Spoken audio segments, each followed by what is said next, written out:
Bonjour. Un Bitcoin à 130 000 $ et un Ethereum à 9 000 $ d'ici quelques mois. Est-ce possible? C'est ce que nous allons voir dans l'analyse du jour. Mais avant de commencer, n'oubliez pas de vous abonner, de mettre un petit pouce bleu et de laisser un commentaire. Et si vous voulez soutenir plus activement la chaîne, vous pouvez utiliser un des liens d'affiliation sous les vidéos ou également faire un don en crypto via les adresses également sous les vidéos. Vous pouvez aussi, plus simplement, utiliser la fonctionnalité qui se trouve ici, le petit merci, on clique et on peut faire un don directement de 2, 5, 10 ou 50 euros. Alors, aujourd'hui, on va commencer comme d'habitude par la map. Alors, encore du vert aujourd'hui sur la map. On a deux petits perdants, EGLD et QNT. Alors EGLD c'est normal, hein, il a bien pump ces derniers temps, donc il corrige, il n'y a rien de grave, c'est normal. Tout le reste de la map, elle est verte. Alors là, c'est la map des 100 premiers. Voilà, parce que c'est les plus importants. Donc les grands gagnants, on a HBAR avec 13%, CRV avec 15%, FTM avec 16% et le petit cake avec 11%. Voilà pour les coins principaux. On a le petit état aussi qui nous fait un 8%. Ensuite, on va passer à la news du jour. Il n'y a pas grand chose à se mettre sous la dent aujourd'hui. On a le journal du coin qui nous dit que le Brésil, ils ont fait une sorte de questionnaire en gros. Et il y a apparemment un Brésilien sur deux qui serait d'accord pour tout simplement pour que le Bitcoin soit comme le Salvador, une monnaie officielle du Brésil. Alors, le Salvador, c'est une chose, c'est un tout petit pays, donc c'est déjà énorme, hein, c'est le premier pays à avoir adopté le Bitcoin, donc c'est déjà énorme, mais c'est un tout petit pays. Mais il va sans dire que si le Brésil, qui est un gros pays, hein, qui compte quand même dans l'économie mondiale, adopter le Bitcoin, ce serait vraiment quelque chose d'extrêmement bullish pour les cryptos, et il est quasiment sûr qu'il y a d'autres pays qui suivraient, bien entendu, l'initiative. Donc, alors c'était juste un sondage, hein, comme je vous ai dit, hein, il y a 48% apparemment qui sont d'accord. C'est juste un sondage, mais à votre avis, est-ce que le Brésil sera le deuxième pays à adopter le Bitcoin comme monnaie? Et sinon, quel sera d'après vous le deuxième pays qui suivra le Salvador et qui adoptera le Bitcoin? N'hésitez pas, répondez dans les commentaires. Ensuite, petit tour rapide sur les crypto-fear. Donc, on avait vu les jours précédents. Alors déjà il est à 49, donc il est repassé au-dessus des 40, c'est une bonne chose. On avait vu les jours précédents que il faisait une sorte de pullback sur le range qui s'était installé durant tout l'été, donc ça pouvait être considéré comme une zone d'achat, également à mettre en coordination avec le graphique bien entendu, parce qu'en gros on avait un range, on est sorti, on chute, pullback et on repart à la hausse. Donc voilà, pour l'instant c'est ce qui est en train de se passer. On peut même voir que si on zoome un peu, on a fait alors hop, voilà, on a fait un joli double bottom, un joli W, et voilà, ça repart à la hausse, et on aime bien. Voilà, donc rien de plus à dire sur le crypto-fear, hein. Maintenant vous savez ce qu'il faut faire. Déjà c'est maintenir les 40. Ensuite, eh bien, pour avoir une très belle tendance haussière, il faut qu'on passe au-dessus des 80, c'est-à-dire au-dessus de la zone qu'on n'a pas réussi à passer ici, hein. Alors on va se remettre en un an. Vous voyez, la zone là, c'était la même zone le mois de mai, hein, quand on était sur le top des 60-65 000. On n'avait jamais réussi à repasser au-dessus des 80. Comme ici et ici, c'était les deux grosses tendances haussières où on était entre 80 et 95. Donc c'est ce qu'on veut, hein. Si vous voulez voir des nouveaux plus hauts, donc un Bitcoin à 70 000, 80 000, 100 000 $, on veut un crypto-fear au-dessus qui arrive à passer la zone des 80. Du coup, on va se diriger maintenant. Hop, alors on va commencer par quelque chose qu'on n'a pas regardé depuis un certain temps. Donc je tenais à vous le remontrer pour que vous l'ayez en tête au cas où vous oubliez cet indicateur. C'est le NVT. Donc rappelez-vous, on l'utilise d'une façon très simple. Donc, alors, il y a deux couleurs globalement, le bleu et le rouge. Alors de temps en temps, il y a des zones vertes, mais c'est extrêmement rare. Donc on ne va pas en parler aujourd'hui, c'est des zones d'achat. Mais elles apparaissent vraiment très peu souvent. La dernière, c'était en 2016. Donc voilà, ce qui nous intéresse, nous, c'est les zones bleues et les zones rouges et la petite ligne jaune qui est ici. Donc, je vous rappelle, quand ça passe dans le rouge, c'est bullish. ça veut dire qu'on est dans une grosse tendance haussière. Et quand ça repasse dans le bleu, eh bien ça veut dire attention, risque de crash. Vous voyez ici, rouge, on passe dans le bleu, grosse correction. Là, rouge, on est tout le rouge, on est bullish, on repasse dans le bleu, bon ben bear market. Ici pareil, rouge, bleu, la chute. En 2018, on est passé brièvement dans le rouge, on est repassé dans le bleu, bon bah c'est top de marché, gros crash. Ici la consolidation, rouge, on repasse dans le bleu, gros crash. Et en général aussi la confirmation, c'est aussi on casse, vous voyez, on repasse en dessous de la ligne jaune, à chaque fois. C'est une confirmation, mais déjà dès qu'on passe dans le bleu, c'est mauvais signe. Là pareil, rouge, rouge, rouge, rouge, rouge, on passe dans le bleu, premier avertissement, hop, on repasse dans le bleu, gros crash.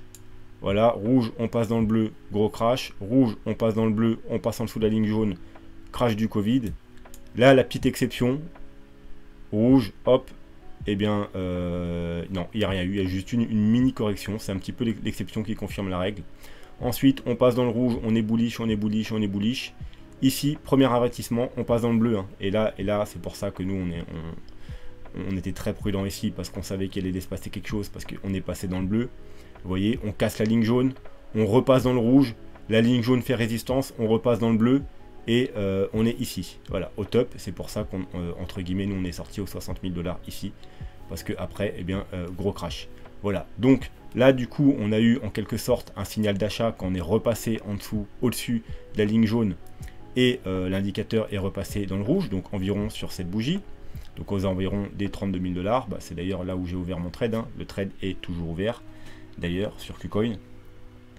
Donc maintenant, eh ben, tout simplement, on va surveiller le bleu. Et lorsque du bleu apparaîtra, eh bien, on aura probablement, comme quasiment à chaque fois, à part la petite exception ici, eh bien, de fortes chances d'avoir soit une grosse correction, soit un bear market. Voilà, tout simplement. Donc, on surveillera ça attentivement en weekly. Je rappelle, c'est en weekly. Bien entendu, on a à peu près la même chose en daily. Mais il y a quelques faux signaux en daily, mais au moins, on est prévenu un peu plus tôt. Voilà, vous voyez ici, par exemple, en daily, hop, hop, c'était un peu la même chose. On était dans le rouge, bleu, bleu. On a eu les mêmes signaux. Mais de temps en temps, il y a des petits faux signaux en daily. Voilà. Mais par contre, c'est bien de le regarder en daily parce qu'on est prévenu avant. Ça nous donne quelques jours de bonus. Voilà. Mais l'important, les confirmations se font toujours en weekly. Voilà, sur ce, on va passer à l'analyse. Donc en fait, il n'y a rien de nouveau depuis hier, hein. Voilà, hein. Depuis quelques jours, on avait situé notre première zone d'achat ici, hein. Donc entre les 43 000 et les 44 000, hein, le petit rectangle vert, hein. Donc on est bien venu taper notre zone d'achat. Maintenant on repart à la hausse, hein. J'ai pris un trade ici, hein, vous savez, au 44 000 qui est toujours ouvert. L'objectif, le premier objectif, c'est la zone ici, donc c'est la zone de rechargement de short de ce petit mouvement, donc les Fibo 0,618 au 78,6, donc compris entre les 49 000 et les 51 000 $. On a également cumulé au haut de la zone, eh bien, la médiane du canal qu'on avait ici, qu'on avait cassé, retesté, retesté, recassé. Là, on est venu faire en quelque sorte pratiquement un pullback dessus. Donc, ça va jouer résistance. Donc ici, moi, je prendrai des gros profits sur le trade, si on y arrive, bien entendu. Donc à hauteur de 50%. Et ensuite, si on passe, je laisserai couler le trade, tout simplement. Voilà, donc rien de nouveau depuis hier, hein. On avait également, en même temps que la zone support, on avait un support, rappelez-vous, sur le RSI. Donc, tant qu'on tient cette zone-là et la zone sur le RSI, tout va bien. Il faut s'attendre à aller rechercher déjà au moins cette zone là et puis ensuite on verra pour la suite. Qu'est-ce qu'on peut dire de plus en daily? Eh bien, on va aller voir le MACD. Le MACD, alors le stock RSI, lui, est repassé bullish, pas tout à fait, il n'est pas encore passé au-dessus de la zone de survente, mais ça ne serait tardé si on continue à monter. Le MACD, lui, il ne nous a pas encore donné les confirmations. Donc maintenant en daily, on attend 2 confirmations pour être sûr qu'on soit bien bullish. Alors déjà, bien entendu, ce serait qu'on passe cette zone, ce serait bien, donc les 49 000, parce que c'est la zone critique, hein, la zone de short.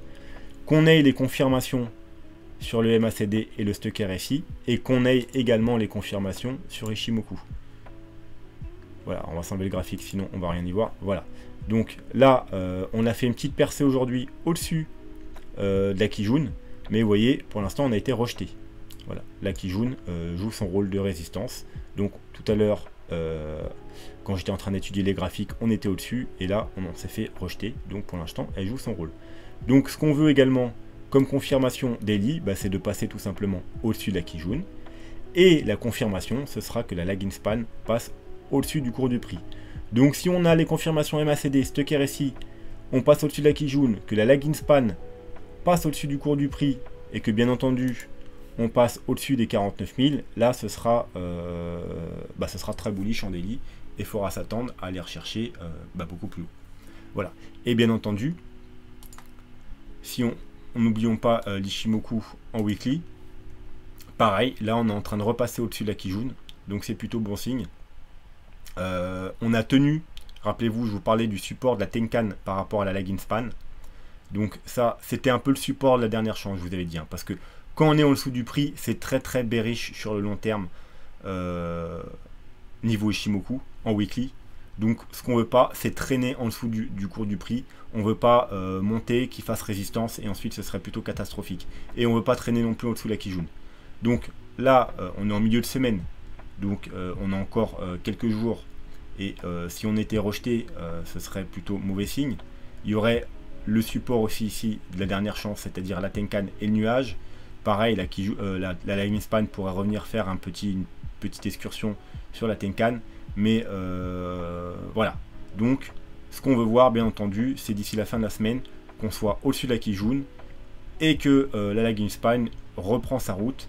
Et quand on aura la lagging span qui repassera au-dessus du cours du prix avec le cours au-dessus de la Kijun, et bien là, il y aura de très fortes probabilités qu'on ait cassé le dernier sommet et qu'on ait fait des plus hauts. Voilà. Donc les plus hauts, justement, on va en parler aujourd'hui. C'est un peu le principe de la vidéo. Mais juste avant, on va pas oublier. On va s'enlever Ichimoku pour y voir plus clair. Bien entendu, n'oublions pas. Hop. Voilà, n'oublions pas. Alors, je vais vous enlever pour que vous voyez bien. Hop, vous voyez, aujourd'hui, on a la fameuse Golden Cross. Donc, comme je vous avais dit ici, quand j'ai commencé à vous en parler, on va sûrement monter. En général, c'est ça. Hein. C'est quand il y a une Golden Cross, souvent, on monte avant. Et le jour qui suit la Golden Cross, il y a une correction. Pourquoi? C'est un peu comme une news. Hein. Buy the rumor, sell the news. En gros, vous achetez les rumeurs et vous vendez la nouvelle. Voilà, donc en général, la plupart du temps, quand on a une Golden Cross ou une Death Cross, à très court terme, on a l'effet inverse, ça veut dire une correction. Donc, soyez très prudents, surtout que, eh bien, on arrive dans la zone. Donc, si on devait continuer à monter aujourd'hui, voire demain matin, et qu'on arrive dans cette zone, il est possible après qu'on ait une grosse correction, justement, à cause de la Golden Cross. Et ensuite, potentiellement, on pourra continuer la hausse. Alors, on n'aura pas forcément de correction, hein, comme vous avez vu dans la vidéo. D'ailleurs, je vous invite à aller voir la vidéo sur la Golden Cross si vous voulez tout savoir sur les Golden Cross et le Bitcoin. Mais 80% du temps, à court terme, eh bien, ça fait l'effet inverse. Au lieu que ce soit bullish, c'est bearish. Donc, très prudent dans cette zone-là. D'ailleurs, on verra après un exemple quand on ira voir EGLD, parce que le coin du jour, c'était le plus demandé, c'est EGLD. Vous allez voir ce qui s'est passé quand on a eu la Golden Cross sur EGLD. Donc, où c'est que pourrait nous emmener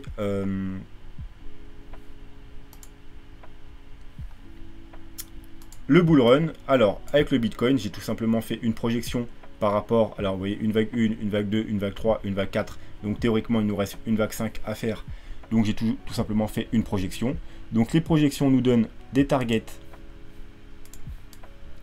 La target la plus basse, donc c'est environ les 103 000 $.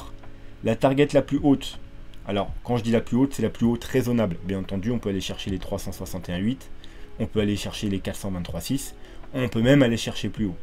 Mais là, sur cette chaîne, nous, on reste raisonnable. Donc ça, c'est des targets raisonnables. Donc on parle de environ 100 000 $. La target la plus probable, les 1,61,8, c'est environ les 126 000 $. Et la target haute, toujours raisonnable, environ 186 000 $. Donc, moi j'aime bien cette target, les 161,8, parce que déjà c'est la target principale. Et en plus, comme vous le savez, elle correspond à ma cible qui est fait avec la courbe. Alors on va s'enlever encore une fois, hop, voilà, ce qui ne nous sert pas, la courbe. Alors je vous rappelle, courbe logarithmique de croissance. Vous voyez, à chaque fois, on a atteint sur les bull run le haut de cette courbe. Voilà, et de temps en temps, on a eu ici des résistances sur la médiane, voire un fake out. Vous voyez, par exemple en 2013, fake out, et hop, ensuite on va rechercher milieu. Ici, là, on a fait un léger fake out, et on va rechercher le haut du canal. Ici, bah, entre guillemets, pour l'instant, fake out. Et là, si jamais on casse ce niveau-là, c'est-à-dire les 53 000 $, eh bien, fort probablement, on ira rechercher, encore une fois, le haut du canal. Et c'est très rapide. Je vais vous mettre en mensuel, vous allez voir. Vous voyez, ici, on casse 2 mois. 2 mois, on va rechercher le haut du canal. Ici, on casse 1 mois. 1 mois, on va rechercher le haut du canal. Ici, on casse 1, 2, 3 mois. Donc, comme vous avez pu le voir, 2 mois, 1 mois, 3 mois. Donc, globalement, entre 1 et 3 mois, on va rechercher le haut du canal. Donc, c'est très rapide. Donc, si on cassait ce mois-ci ou le mois prochain, voilà, septembre, octobre, novembre, décembre, ou octobre, novembre, décembre, janvier. Voilà, en gros, entre novembre et janvier, on atteindrait le haut du canal. Donc, selon quand on l'atteindra, voilà, si par exemple on l'atteint en novembre, c'est environ 135 000 $, et si on l'atteint un peu plus haut, par exemple au mois de janvier, ce sera 140 000 $. Vous voyez, donc c'est en gros, grosso modo, entre 130 000 et 140 000 $ le haut du canal. Et donc, comme on l'a vu précédemment, alors du coup, faut que je remette mon graphique. Voilà, vous voyez, il correspondrait à la target projection Fibonacci. Vous voyez, le haut du canal, il est parfaitement dans le carré rouge. Donc, voilà, c'est pour moi les targets les plus réalistes pour la fin du bull run, si bien entendu on est toujours en bull run, sur le Bitcoin. Voilà, donc j'ai fait la même chose, bien entendu, sur l'Ethereum. Alors déjà, on va juste passer rapidement en 1 heure pour vous montrer la zone dangereuse sur l'Ethereum, la zone de rechargement de short, la petite correction qu'on a eu là. Donc c'est entre les 3600 et les 3800. Donc si l'Ethereum revient dans cette zone, c'est là qu'il faudra être très prudent. Voilà, donc sur ce, on va maintenant voir les projections. Et l'Ethereum, quant à lui, alors déjà rappelez-vous, on avait fait le même principe avant, et on avait déterminé une zone. Alors je vais enlever les RSI pour voir plus clair. On avait déterminé une zone comprise entre 3600 et... Je vais pas y arriver. Ok. Et 5900 pour le top précédent. Et la zone idéale, donc les 1,61,8, c'était la ligne rouge ici, c'était les 4200, environ 4200, 4300 $. C'est pour ça que moi j'avais revendu, et je vous l'avais dit d'ailleurs, hein, une grosse partie de mes Ethereum à 4200 $, pile poil. Et bien entendu, ensuite on avait mis une zone d'achat ici. Donc j'avais racheté mes Ethereum ici et ici à 1800 $. Donc vous voyez, hein, revendu à 4200, racheté à 1800, c'était plutôt une bonne affaire. Et techniquement, tous ceux qui me suivent, ils ont dû faire la même chose. Voilà, donc de nouveau, j'ai refait les projections. Donc on va s'enlever ça un peu pour y voir plus clair. Et du coup, la nouvelle zone, décidément, la nouvelle zone maintenant pour la dernière jambe haussière, elle est comprise entre 7300 $ et 13 600 $. Encore une fois, je vous rappelle que c'est des estimations raisonnables. On pourrait très bien aller chercher les 18 000 $ ou les 20 000. Donc d'ailleurs, ce serait pas mal, hein, les 21 000. Ce serait un peu l'équivalent du Bitcoin au dernier bull run. Donc les 423,6, c'est pas quelque chose d'extraordinairement impossible, hein. Ça reste toujours dans le domaine du raisonnable. Et bien entendu, on pourrait même casser plus haut, mais bon, là, on sort du domaine du raisonnable. Et la target principale, les 1,61,8, se trouve aux 9000, environ 9000 $, d'où le titre de la vidéo. Donc, si on est toujours en bull run, un Bitcoin à 130 000 environ et un Ethereum à 9000 $, dans quelques mois, c'est tout à fait possible. Et c'est des targets tout à fait raisonnables. On pourrait aller plus haut mais à partir du niveau bas, hein, donc des 7000 sur l'Ethereum et des 100 000 sur le Bitcoin, il faudra commencer à être très prudent et peut-être faire un DCA pour commencer à sortir petit à petit du marché. Voilà, donc pour finir, on va, comme promis, passer sur le EGLD. Alors avant même, je vous ai promis que je vous montrerai un exemple. Voilà, donc daily, moyenne mobile 200, moyenne mobile 50, Golden Cross.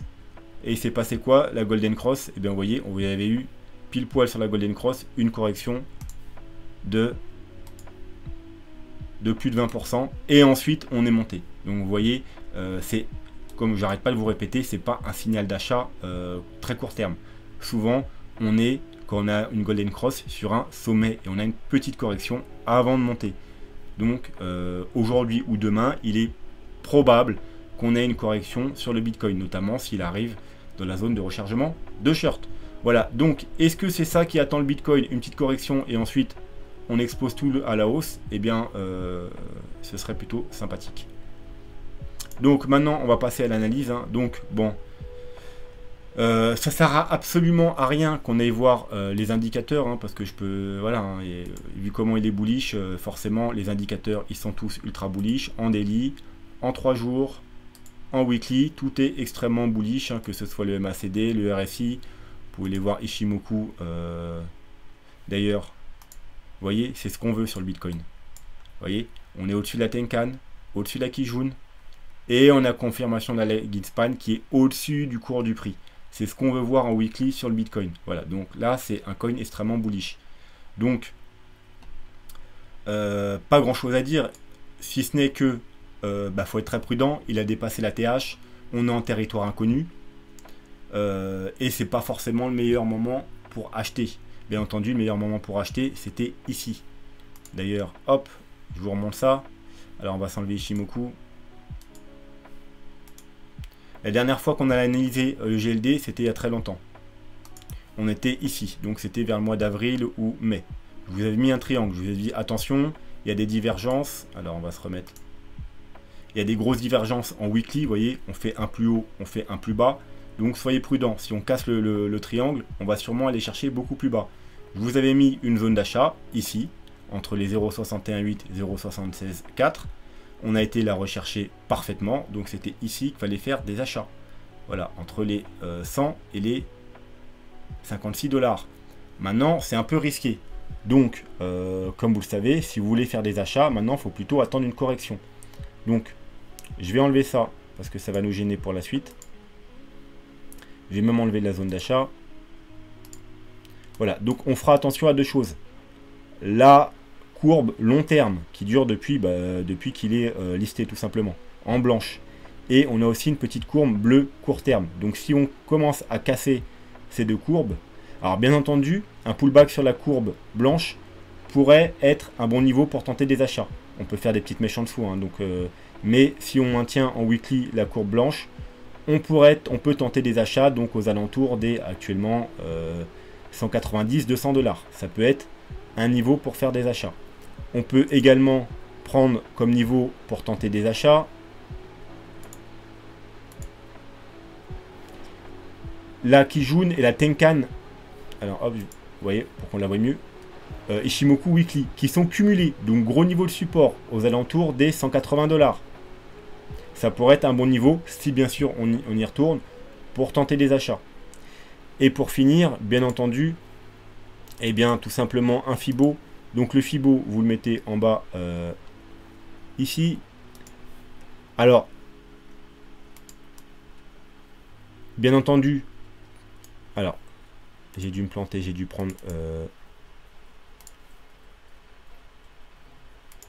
hop. Bien entendu, si avant de corriger, on devait monter plus haut, il faudrait bien entendu monter votre Fibo et le mettre plus haut. Mais pour l'instant, le plus haut, il est là. Donc je le mets là. Et la zone d'achat, voyez-vous, ça tombe bien, regardez où elle est. Elle se trouve ici. Donc c'est en vert, hein, c'est pas une zone de vente. Voilà, elle se trouve ici. Et eh bien, donc les 0,5, 0,618, et c'est parfait. Regardez les 0,5, on trouve quoi? Justement, la Tenkan et la Kijun Weekly. Donc première zone d'achat intéressante, environ les 180 000 $. Deuxième zone intéressante, les 149, j'ai dit quoi? 180, 180 $. Les 140, allez, on va arrondir les 150 $. Et si jamais il devait y avoir un fort retracement, on pourrait aller jusqu'au 76,4, 78,6, donc aux alentours des 100, 110 $, et ça correspondrait également à un retest du range. Vous voyez, on avait un range ici, un peu comme sur le Bitcoin, et c'est le haut du range. Donc là, ce serait en cas de forte correction, c'est la dernière zone d'achat aux alentours des 110 $. Voilà. Donc, c'est tout ce que j'ai à dire. Hein. Donc, évitez les achats maintenant, évitez le FOMO sur les alts comme ça. Attendez plutôt une correction. Même si on continue à monter, attendez quand même une correction. C'est acheter si vous voulez, mais c'est imprudent. Hein. Voilà, vous savez ce que j'en pense. Hein. Moi, c'est pas sur une fois qu'on est sur un sommet qu'on achète, hein, c'est sur des creux. Donc, j'ai fait également une projection comme sur le Bitcoin et l'Ethereum pour voir où c'est qu'on pourrait aller. Et tout simplement, voilà. Donc, on a la partie basse. Donc la target réaliste la plus basse aux alentours des 356 $. La partie haute autour des, allez, on va arrondir 700 $. Bien entendu, on pourrait aller encore plus haut. Hein. Surtout s'il continue à pump comme ça, on sortirait des Fibos. C'est pas, ça arrive très souvent sur des alts qui ont un fort potentiel. Mais là, on parle de target réaliste encore une fois. Et la target théoriquement la plus la target principale, c'est environ les 445 $. Donc je répète, la target basse 356, la target principale 445 et la target haute 700 $. Donc voilà. Donc c'est à partir de cette zone qu'il faudra être très prudent et peut-être commencer à prendre des profits pour ceux qui sont entrés là ou même ceux qui sont entrés comme moi beaucoup plus bas. Voilà, sur ce, on va se laisser là. Je vous souhaite une très bonne soirée. N'oubliez pas que cette semaine, il y a 40 $ en crypto à gagner. Pour participer, il vous suffit de vous abonner, de mettre un petit pouce bleu et de laisser un commentaire. Allez, sur ce, je vous laisse et je vous dis à demain. Tchuss!